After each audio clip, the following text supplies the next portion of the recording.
All right. Thank you, Dr. Reina Olivera, for joining me here today. And I'm so glad we could make this happen finally.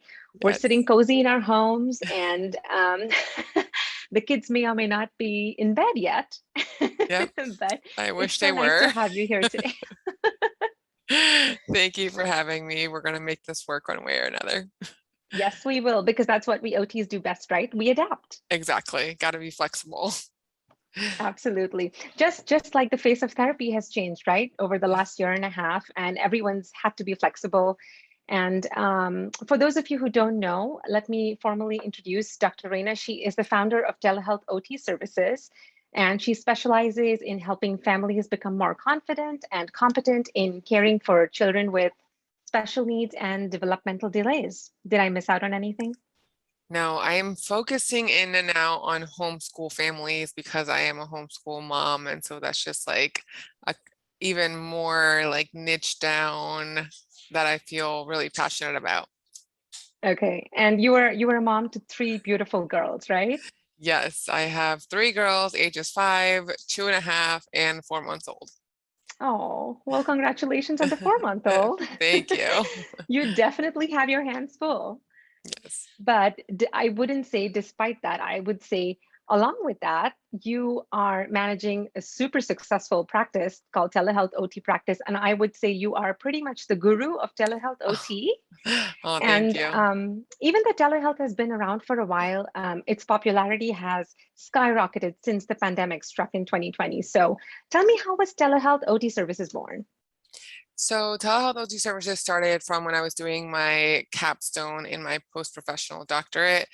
I actually was trying to improve parent carryover in the clinic because the parents kept coming up to me saying, my child's doing really well with you, but I just can't get them to do the same things at home. And so I was looking for a way for us to be able to be that fly on the wall and be able to help them out at home so that they can improve their child's outcomes and their participation in occupation. And because of life circumstances, I ended up having to leave the clinic where I was working, and my faculty instructor said, you're still going to have to do this, so why not just do evaluation to discharge on your own? And that's what I did. I ended up doing telehealth evaluation discharge on my own, and not doing the clinic improving carryover via telehealth component. I just ended up doing it myself. And so when I realized through my capstone that I could do this myself, then I ended up starting my own business. Yeah, and so that's how Telehealth OT Services was born. And now it's so much more than that. But I'm really happy that life turned out the way that it did for me. And one thing led to another, and I just kind of followed the flow of it, and it led me to where I am today. So, an important thing that you actually mentioned about being a fly on the wall in the children's homes, I just feel like that is so important because parent engagement and parent interaction is actually what shows most improvement when the parents are so engaged. So, how important do you think the parent coaching model is, especially in telehealth? Oh my gosh, it's so, so, so important. I have the luxury now to get on a call with a parent who's interested in my services and say, this is how I work with parents. Like, is that okay with you? Or are you looking for something different? And let me just tell you how that completely sets me apart in in my success with my kiddos compared to what I was doing in the clinic, because they are so much more, the parents are so much more engaged, so much more involved. And because I had that conversation with them in the beginning to say, I really need you to work with me, and you're going to be my hands, and you're just as responsible for your child's performance as I am. There's so much more like involved, and it just works better. I see much better outcomes at a quicker pace than I did in the clinic where I was just doing all of it for years on end.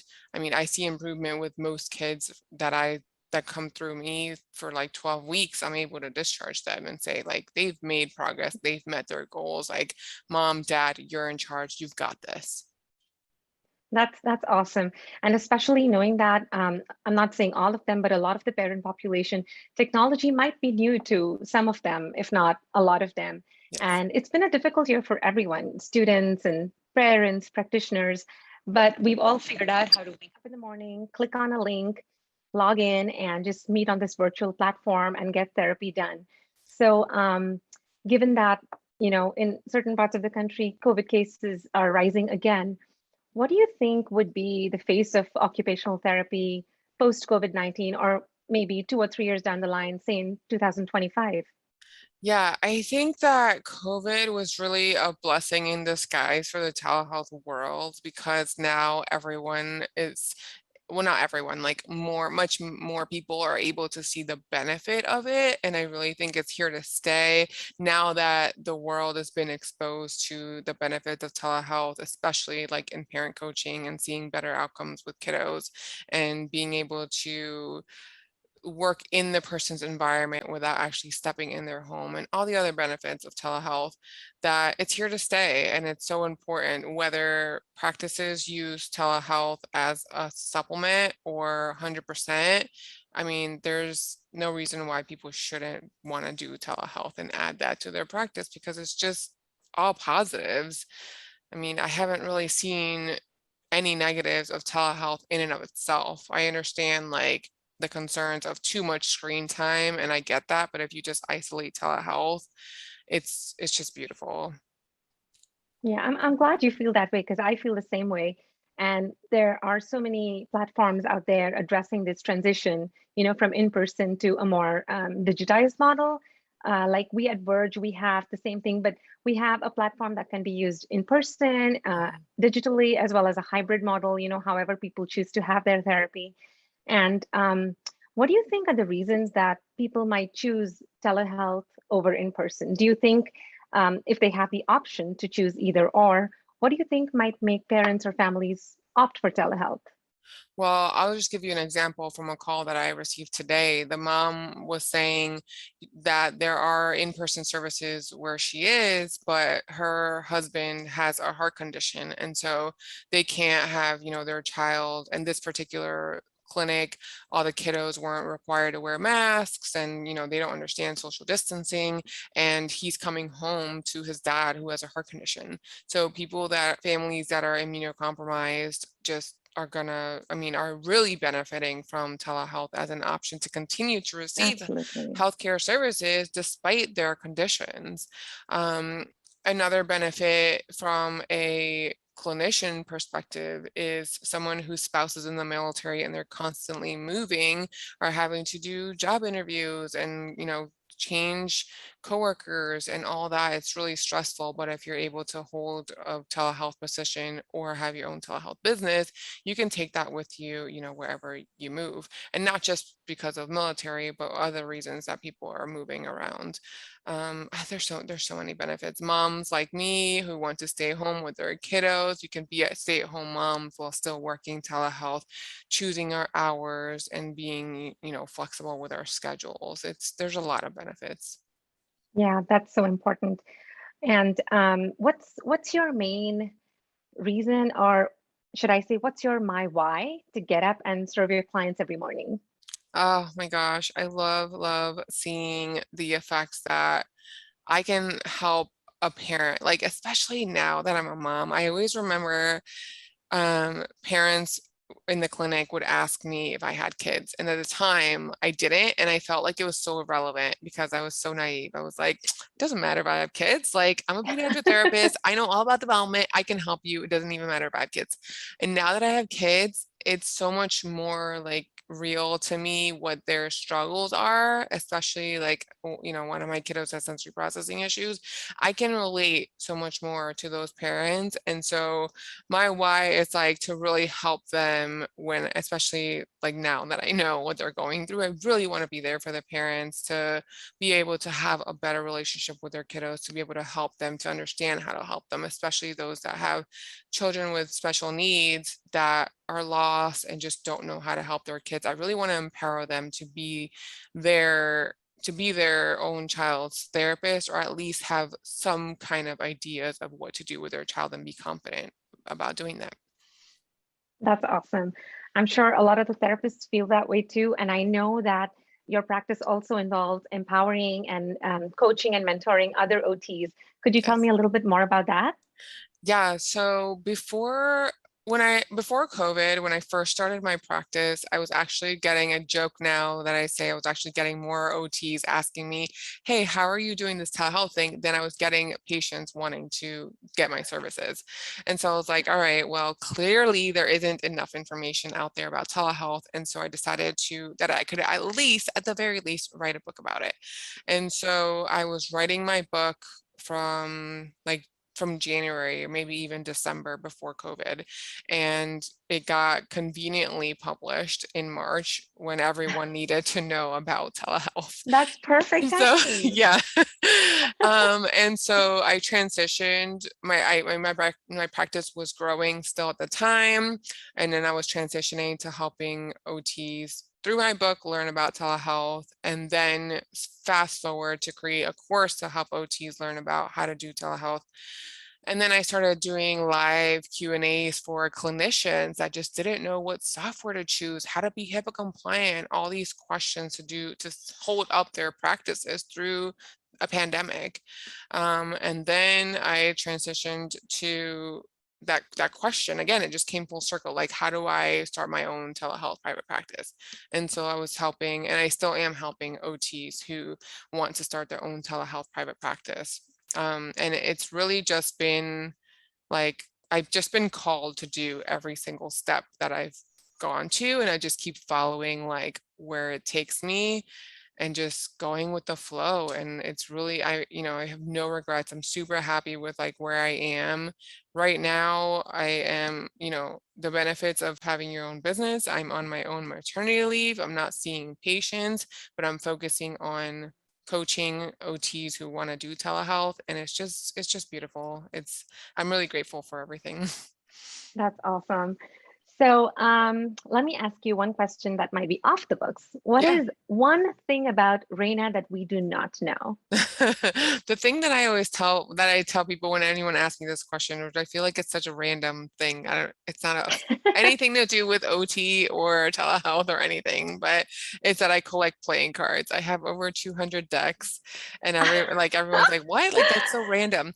So it started kind of like if I'm going somewhere and like a souvenir, like a cheap enough souvenir. So playing cards are like five, almost kind of like shot glasses, or like $5 to $10. Like it's affordable enough to buy a souvenir wherever you're visiting somewhere. So I think it started at like Disney. I wanted to just buy something, and like a deck of cards was cheaper than like a $25 stuffed Mickey or like a $25 t-shirt or something. And so I just started collecting playing cards, and they're all really, really unique. Like they're not just your standard deck of cards. They have like pictures on them, like some have 52 different pictures on them, which makes them really unique. Some have like That is unique. recipes, some have like they're just all really random. And it's really special to me, especially now that I have kids again, like to be able to pass that down to them, such a random thing, but I don't know, it's pretty cool. Well, now everyone knows what to get you when they come back from their travels. Yeah. Actually, a friend just was staying here, and he went to the Bahamas, and he brought me back a deck of playing cards from the Bahamas. So yeah. There you go. Yeah. So let me ask you, when you are using a teletherapy platform, what are the features that you're looking out for in a Good, platform? good question. I get a lot of calls from different companies asking me to review their platform and to really either one, help with developing like the features from an OT perspective, or two, just to like work with me and back them up on like marketing their platforms. And I'm super, super picky. I have to say, like, not all of them pass. Like to me, I've had some approach me that aren't directed to OT. And so they're very maybe exercise heavy, or very like very not, I don't want to say physical therapy, but just very like physical or exercise, and not really have a lot of the OT stuff. And so for me, number one, it has to be smooth. If we're testing it, like if you're showing me your platform and there's a glitch, then Hmm. you're not ready. Like, and Yeah. this is what's happened. I've had this happen before. the connection was poor, like I couldn't hear the person. I'm like, this clearly is not ready. Like, it's gotta be top notch, like no, I mean, very minimal like glitches or interruptions, number one. And I know that seems like duh, right? Like, especially now, like we I have mean, that's to, basic. right? Really basic, but like this Hmm. is serious. So, I can't imagine being on a call with somebody and having it like glitch out. I get things happen, disconnections, whatever, but like it's got to be on point.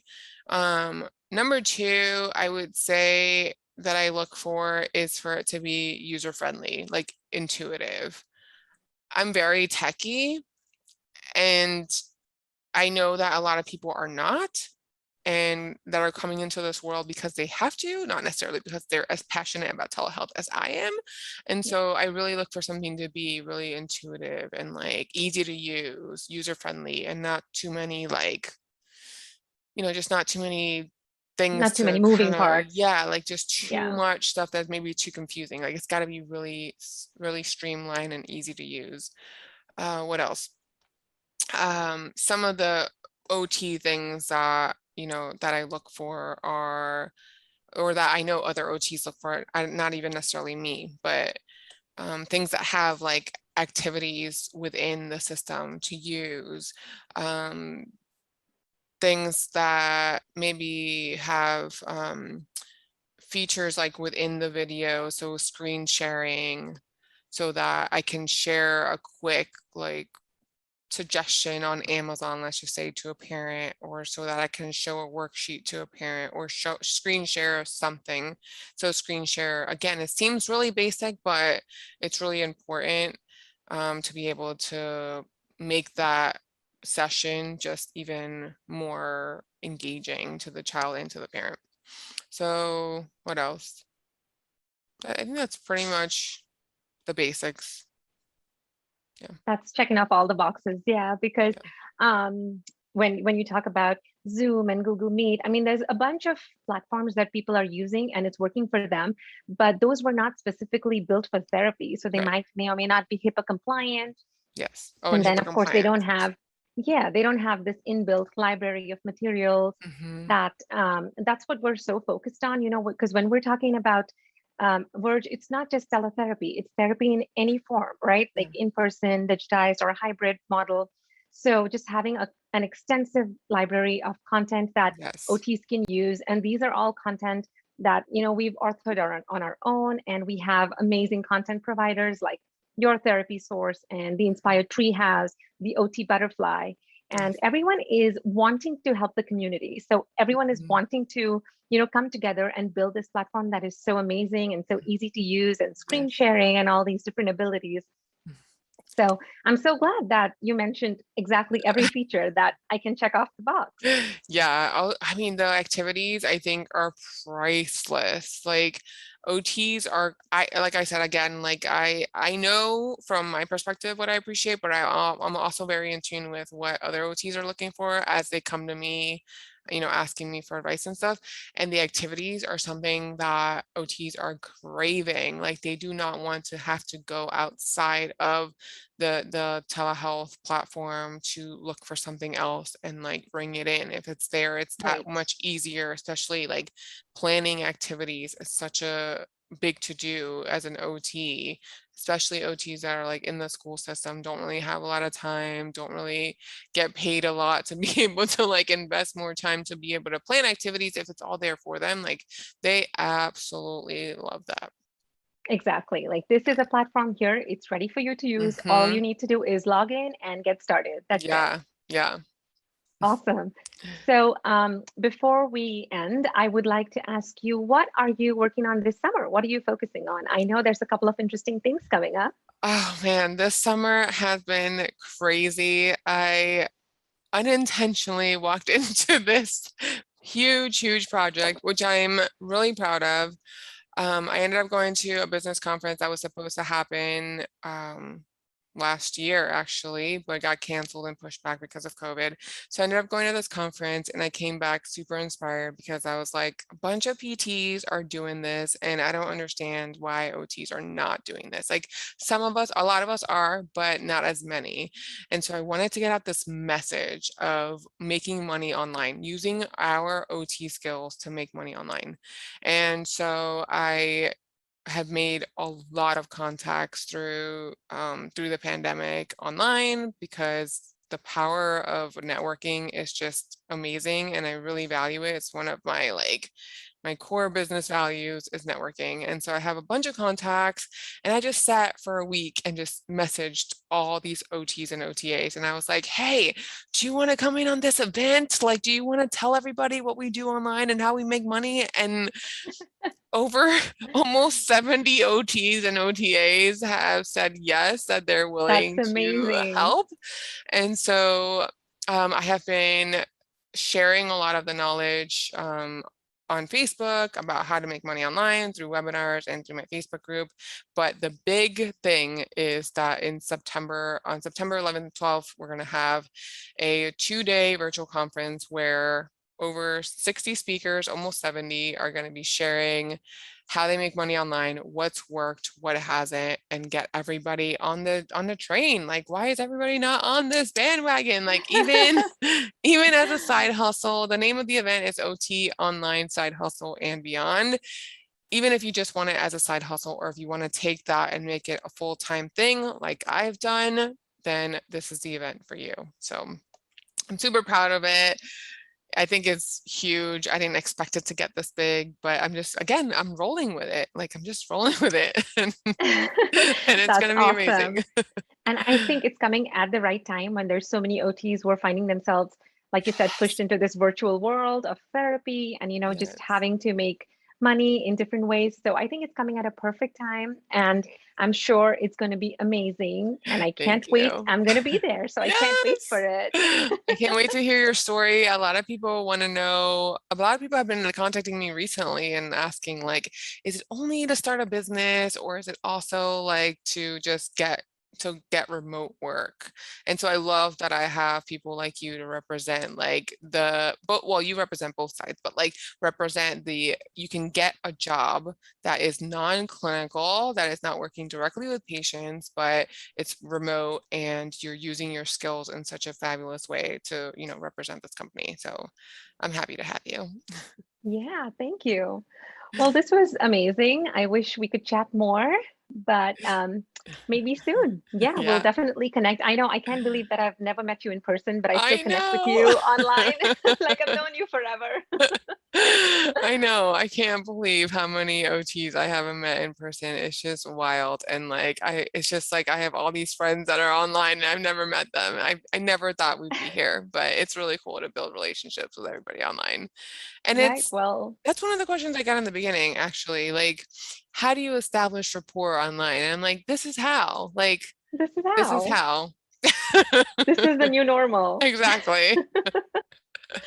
Well, thank you so much again. This was amazing. Thank you for all the information. And I'm Of sure our course. listeners and readers, everyone who reads the transcription, is going to have so much information to go by. And they'll be so much more confident when they're stepping into the world of telehealth. So thank you. And I wish you all the best for everything that's coming in the future. Thank you. Thank you so much for having me. It's great talking to you. You too. Bye. Bye.